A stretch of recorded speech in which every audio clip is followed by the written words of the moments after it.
Former Police Minister Bheki Cele says he was taken aback by the decision from his successor Senzo Mchunu to disband the PKTT. Cele says the move raised serious concerns, particularly given the importance of the team's operational work in ongoing investigations. Cele is appearing before Parliament's ad hoc committee looking into interference claims in the SAPS. Let's understand the nuances of this power dynamic and some of the other revelations that he made. And former Western Cape Police Commissioner Dr. Lennit Max joins me now. Lennit, good morning. It's always a pleasure to have you on the program. Appreciated. So, you know, from the outside in, we have certain stories or certain threads that Cele was telling us that might interest us. I'm really interested in what you, as a former police commissioner, former insider, within the administration of Bheki Cele, would have thought. What stood out for you yesterday in that testimony? Yeah, good morning. Yes, as you know, Bheki Cele is a very colorful person, and I really enjoyed his evidence yesterday. First of all, I must say, as far as the operations are concerned, I totally agree with him that it was a great mistake, a huge mistake by the suspended minister to dissolve or issue a letter with the intention to dissolve the PKTT. The PKTT is not subjected to an organigram because if it is outside the organigram, that it is unlawful, not at all. And on the other hand, the minister talked about a work study. It was not incorporated in the work study, or the work study was not complied with. The work study is an informative document for the operational managers to review the PKTT, and if they need, if they are convinced that the evidence or the information contained in the work study is necessary and relevant, then they will take the necessary action. But it does not make the PKTT illegal. On the other hand, what the minister the former minister said is that this task teams is a phenomenon which the provincial commissioner, national commissioner use on a regular basis, because it is their prerogative to address particular issues within their respective provinces or at the national level. So you can't take away that particular prerogative from those operational commanders. But yes, and the other thing is that he says that if he also wanted to close it, he would not have done it in the way that Minister Mchunu did it. Now, we have heard that Minister Mchunu placed huge emphasis on the fact that the president's intervention in establishing this unit is a political intervention. And implying that as a result of that political intervention, he got also a political right, or a right to politically intervene and justify his intervention on the basis of that of the president. But what he actually loses out of sight is the fact that the president's intervention preceded proper consultation with ministers as well as the operational people of the SAPS. In his case, he didn't do any of that. So it follows that if there was any decision to dissolve this PKTT, it should have been preceded by a proper consultation with a proper report to the president and explain the reasons for that. So it's consonant with what we heard from Fani Masemola, what we heard from Lieutenant General Nhlanhla Mkhwanazi. So if we read all of these together then, Lennit, what you're saying is, A, it undermines Senzo Mchunu's testimony and what he's told the ad hoc committee, but it also could bring in the possibility that his actions then would be tantamount, at least from what you're saying, to political influence and interference. There's no doubt about it. That is totally political interference. Yeah, he acted outside the purview of his authority as the minister. That decision is with the national commissioner to decide on that. and Bheki Cele's evidence contradicts totally, the evidence of Minister Mchunu. We are used. I was in politics for about 20 years after I left the SAPS and did police at the Bar Council for almost 20 years. And what we saw and experienced over the past 20 years is that ANC cadres protect each other.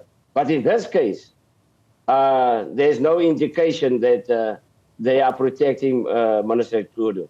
Bheki Cele came out, guns blazing. Yeah. And my assessment of inference, which I got, is it's because Masimola and Khumalo, and as well as Makwanazi, is the products of Bheki Cele, and they assisted him in establishing valuable structures within the South African Police Service. And I think there is a perception by Minister Mchunu that Masimola might have still reporting to Bheki Cele, and Minister Mchunu is touching now the wrong people. And therefore, as you heard yesterday in the committee, he says he got involved because he could not allow a conspiracy causing Khumalo losing his job. So if that is true, I would have done the same thing as what he did.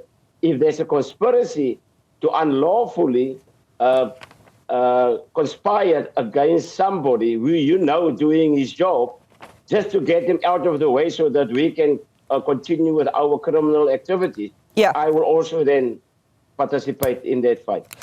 Yeah, but it connects to, and what you're talking about is what he relayed to the ad hoc committee insofar as that meeting now at the Beverly Hills Hotel with Vusumuzi Matlala, who he said he didn't know. He explained how he met him through a contact who's now deceased, who was a senior player in the taxi industry and the taxi business.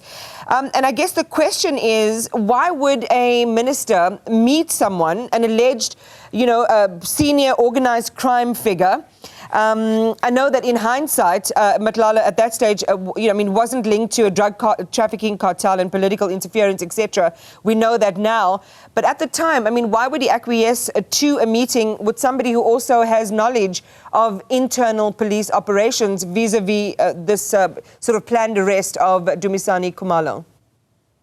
Yes, I find that also strange. For the mere fact that his testimony indicates that he met Matlala in December. And I think in January or February, he stayed twice for free in his penthouse. So for me, it is, very strange and incomprehensible that you develop such a close relationship in such a short time that person allow you to stay in his penthouse for free. And secondly, I also can't fathom the fact that he was not aware that this guy is involved in criminal activity or alleged criminal activity at that stage, because at the moment there's only allegations and no proof of real evidence. And that is a problem for me as well. So I think the reason why he might have kept this guy close, because this guy got information about the so-called plot against Khumalo, and as well, according to him, that Matlala informed him that Minister Mchunu planned to get him arrested on frivolous allegations some time back.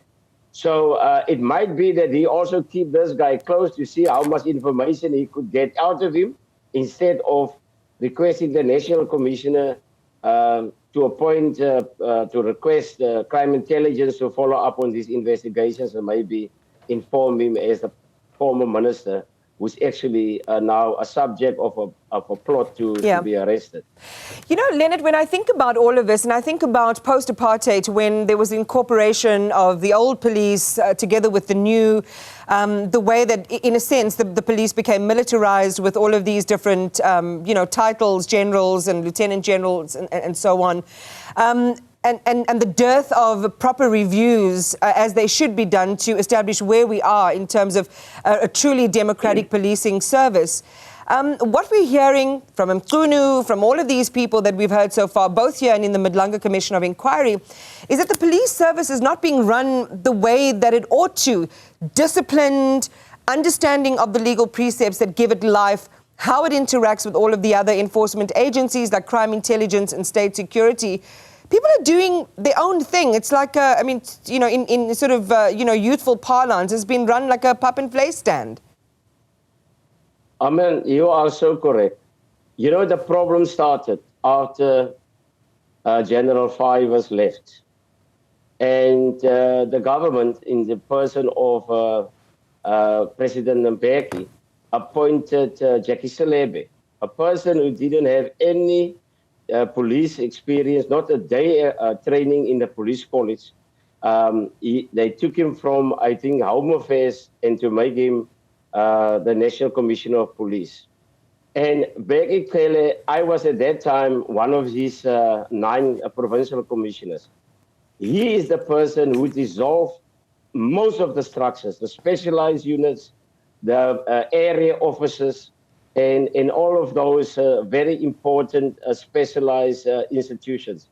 And I was the only provincial commissioner then who stood up very respectfully and explained to him that it can't be done.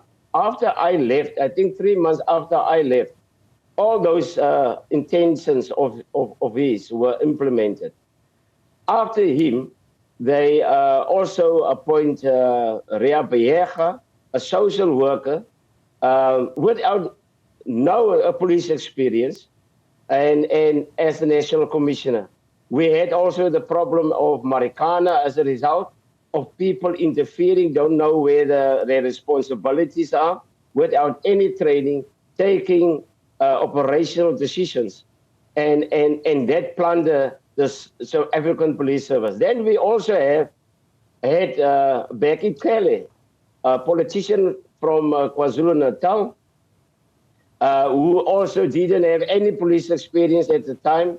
I think he boasted he got guerrilla training in the bushes or somewhere. That is something different. That is not policing.